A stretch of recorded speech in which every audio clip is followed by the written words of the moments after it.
Hey guys, welcome back to Urbex and welcome to this Jcpenney here in Cincinnati. Well, this is more like Deerfield Township area, and this one is closing. This Jcpenney is standalone. It's not connected to a mall and it's one level. This is a newer Penneys and it's a really nice one. Have to say, probably one of the nicest ones I've ever been in, especially for being only one level.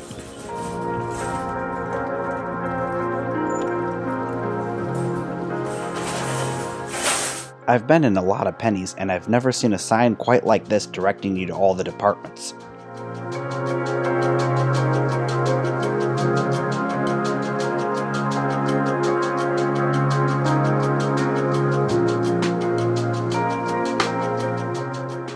One thing I really liked about this store is how well lit it is. I always hate stores that are dimly lit. Like, come on, we're looking at products here. Light them up.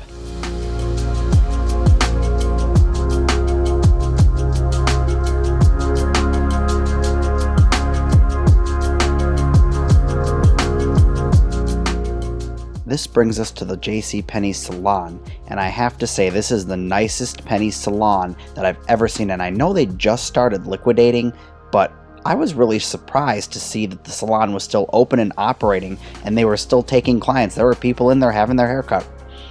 And over here we have, this is the optical department, and it too is the nicest I've ever seen in a Penneys.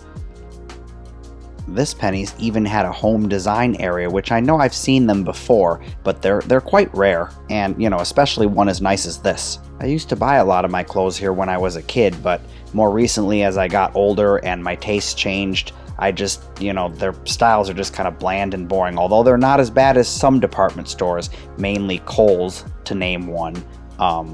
You know, their men's stuff is pretty good, but compared to Macy's, Macy's has one up on them, but I guess if I had to shop somewhere other than Macy's, probably Penneys would be my next choice. I always liked Penneys because their prices were very competitive and they were more affordable, you know, compared to places like Macy's, Dillard's, and Nordstrom's.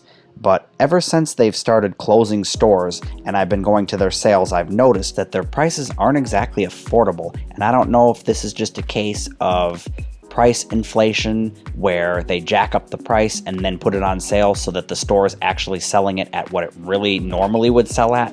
I know a lot of stores do this, and I've had liquidators tell me that they do this, so I know that's, you know, a true fact and a true statement. I was at one closing Penneys recently that had a pair of sheets that were $200 regularly, and they were only 25% off. And when you see prices like that, you begin to understand why they're going out of business. So this was the portrait studio, and again, I've never seen a portrait studio in a Penneys that's this nice.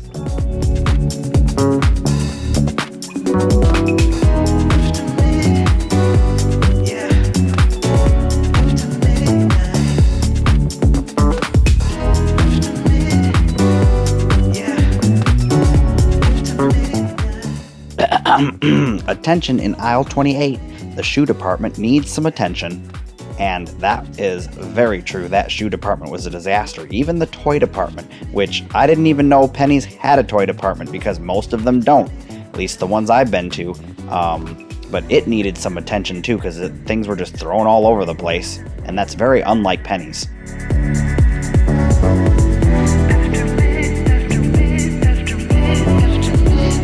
I love all things Toy Story and everything Disney, so this was a really cool find. I've never seen one of these before.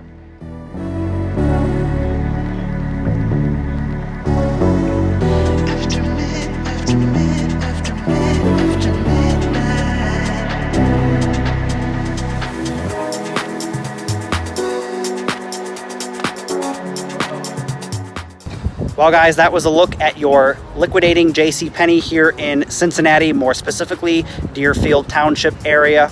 If you liked this video, then hit the subscribe button and smash the bell icon, and I'll catch you on another episode of Urbex.